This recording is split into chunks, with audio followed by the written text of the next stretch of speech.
Radio, one of the biggest mediums. No visuals, just audio. But how does it work? Miskin Radio's very own member of staff, Ben Hopkinson, myself, will teach you everything you need to know to get started here at Miskin Radio. The gateway to your community. Miskin Radio.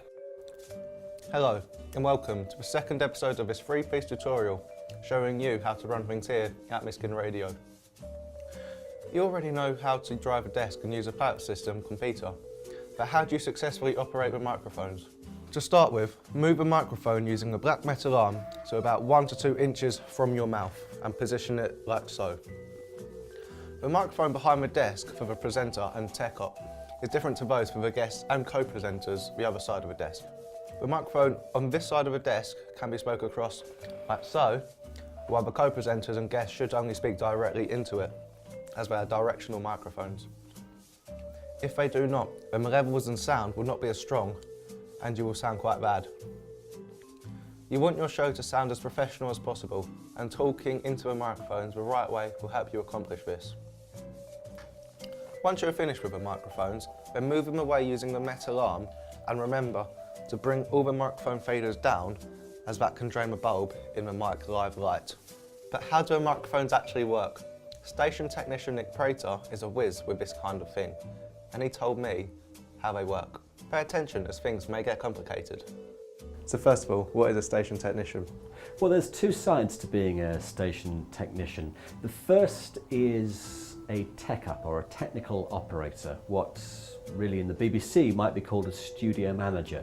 That's someone that looks after all the technical operation within a radio studio while a program is being recorded or while a program is being broadcast live. So they would operate the mixing desk that controls how loud all the different audio sources are. They would operate the playout systems that record and play certain pieces of audio, and they would adjust how loud each of the microphones are and work with the rest of the production team to put the program together. Ultimately, they'd be controlling the sound that is going out on the air.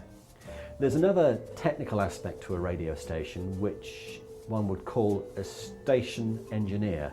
And a station engineer is someone that has overall responsibility for every aspect of the station's operation. So they will have to repair equipment if it goes wrong or find a replacement.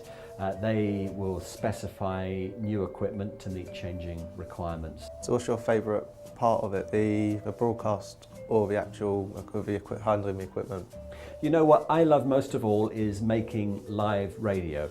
That is really what excites me. You can see I'm smiling while I'm talking about it. Now I know that radio has many different aspects to it. They all need to be in place for you to make live radio, but for me nothing is greater than putting out a program, helping creatively put a program together. So using my technical skills to bring the best out of a situation and ultimately communicating and painting pictures with sound. That really gets me excited.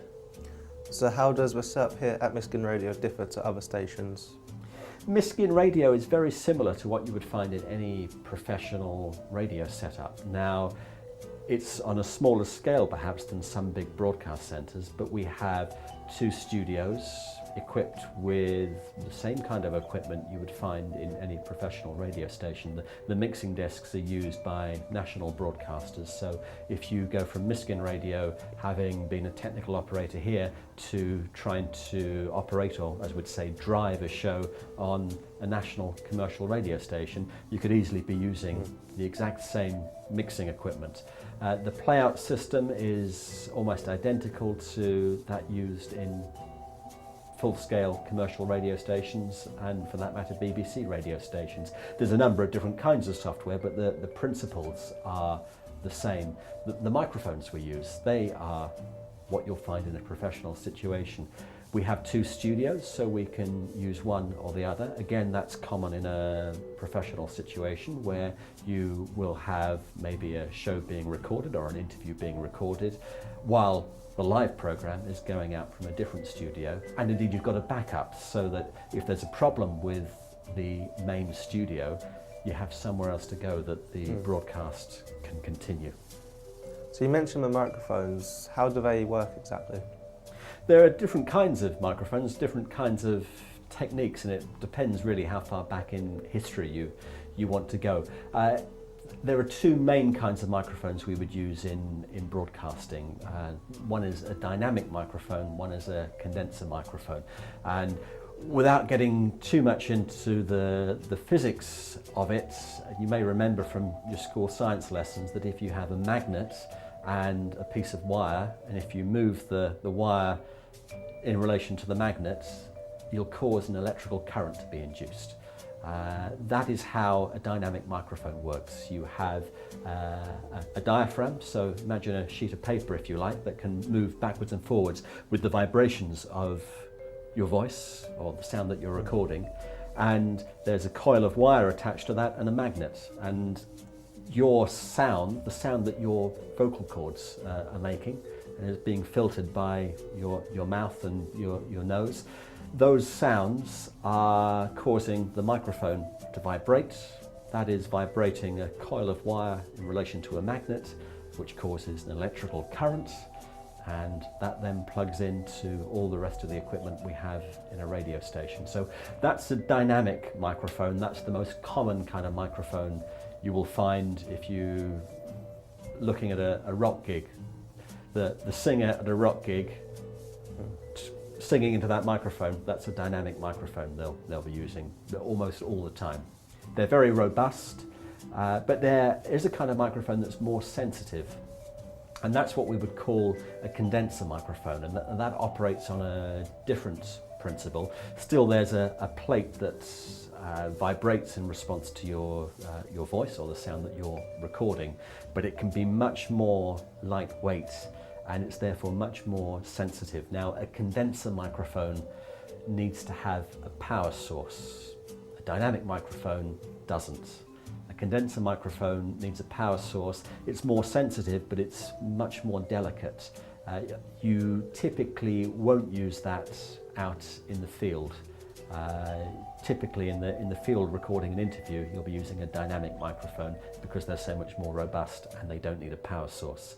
A condenser microphone you'll often find in a studio, and certainly for the main presenter mics here at Miskin Radio, that's what we use, a condenser microphone. It's much more sensitive and produces an extremely high quality sound, but they're much more expensive, they're much more fragile, and as I say, you need to have a power source, which you don't always have out in the field. And finally, do you have any tips on how to use the microphones to the best you can hear in the studios at Miskin Radio? The key thing about using a microphone is to get it in the right place.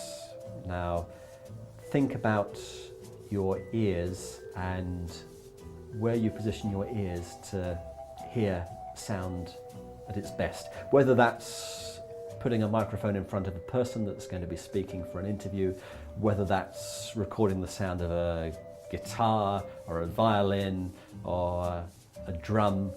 Think about where the best sound is going to come from.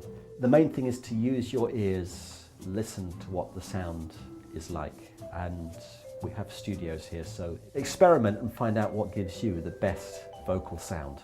Miskin Radio, #1 live online. So there you have it.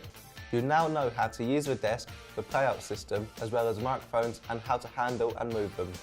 Join us next time when I run through how to use the microphones and other equipment outside of the studios, whether it be to gather vox pops or interviews for your show.